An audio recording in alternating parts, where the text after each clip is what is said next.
Halo teman-teman, welcome back to Handi Kurniawan Channel. Hari ini kita akan buat bolu jadul kismis. Ini buatnya gampang banget, bahan-bahannya juga simple, tapi rasanya enak banget. Yuk langsung aja kita buat, ini dia resepnya. Bahan yang harus kita persiapkan terlebih dahulu yaitu kismis, secukupnya aja. Kita akan rendam dengan air panas.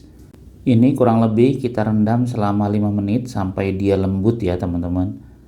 Nah, setelah kurang lebih 5 menit dia sudah lembut, kita akan saring dan kita akan tiriskan airnya.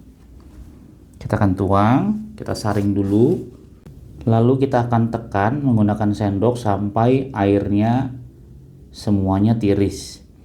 Atau bisa juga teman-teman pakai kain bersih lalu diperas sampai si kismisnya cukup kering. Nah, setelah itu kita akan taburi dengan 1 sendok tepung. Nah, ini kita akan balur aja sampai semua kismisnya terbalur dengan tepung. Kita ratakan. Setelah kismisnya semua sudah terbalur rata, kita pindahkan dalam wadah. Setelah itu kita akan sisihkan terlebih dahulu sambil kita menyiapkan bahan-bahan yang lainnya. Selanjutnya kita akan panaskan oven di 170 sampai 180 derajat. Nah, untuk bahan bolunya kita siapkan 6 butir telur, lalu 160 gram gula pasir, 170 gram terigu protein rendah, 200 gram butter dan margarin dicairkan. Kalau teman-teman mau pakai full butter atau full margarin juga boleh, bebas nggak apa-apa. Lalu setengah sendok TSP dan kismis yang tadi sudah kita siapkan. Kita akan mixer telurnya terlebih dahulu, kita campurkan gulanya, lalu kita tambah dengan SP-nya tadi. Setelah itu kita akan mixer sampai dia mengembang, kurang lebih sekitar 10 menit ya teman-teman ya, sampai dia benar-benar mengembang. Kita akan mixer dengan kecepatan rendah dulu. Nah, nanti setelah semuanya tercampur rata baru speednya akan kita naikkan ke yang tinggi ya teman-teman. Nah, ini tahapan yang lumayan penting, jadi kita harus mixer sampai adonannya benar-benar mengembang, karena kalau nggak mengembang nanti dia akan bantet bolunya ya teman-teman ya. Nah, ini setelah mengembang kurang lebih seperti ini, warnanya jadi putih pucat, teksturnya seperti ini, kental berjejak ya teman-teman. Nah, ini udah cukup. Selanjutnya kita akan masukkan tepung terigunya. Setelah ini kita akan kembali mixer tapi dengan kecepatan rendah aja. Jadi kita mixer asal terigunya tercampur rata dengan adonannya. Sebentar aja sampai terigunya sudah tercampur, itu udah cukup. Nah, berikutnya kita akan masukkan butter dan margarin cairnya. Kita tuang ke dalam adonan. Nah, setelah ini kita nggak menggunakan mixer lagi, tapi kita akan menggunakan spatula.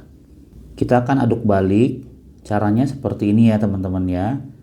Mangkoknya sambil diputar, lalu adonannya kita aduk balik seperti ini menggunakan spatula. Sampai si butter cairnya tercampur rata dengan adonannya.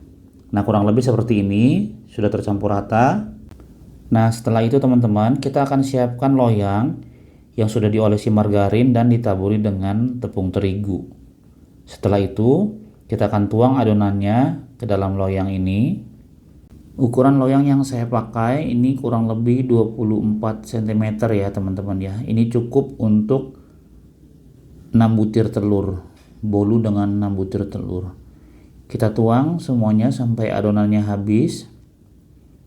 Setelah selesai semua kita tuang, berikutnya kita akan taburi dengan kismisnya. Nah, kalau teman-teman misalnya nggak suka kismis, ini juga bisa diganti dengan keju parut atau juga bisa diganti dengan meses ya teman-teman ya. Jadi bisa ditaburi dengan meses. Sesuai selera teman-teman aja. Nah, setelah semuanya selesai kita taburi dengan kismis, berikutnya kita akan panggang di oven yang sudah kita panaskan terlebih dahulu tadi. Panggang di kurang lebih suhu 160 derajat selama 20-30 menit. Disesuaikan dengan oven masing-masing ya teman-teman, karena setiap oven hasilnya bisa berbeda-beda. Jadi teman-teman udah tahu karakteristik ovennya gimana, suhunya teman-teman bisa atur sendiri. Ini saya pakai di 160 derajat. Nah, setelah 25-30 menit kita akan tes tusuk apakah sudah matang atau belum. Kalau dia sudah kering, nggak ada adonan yang menempel, berarti bolunya sudah matang. Nah, ini udah lumayan kering. Kita tunggu sedikit lagi sampai dia benar-benar matang.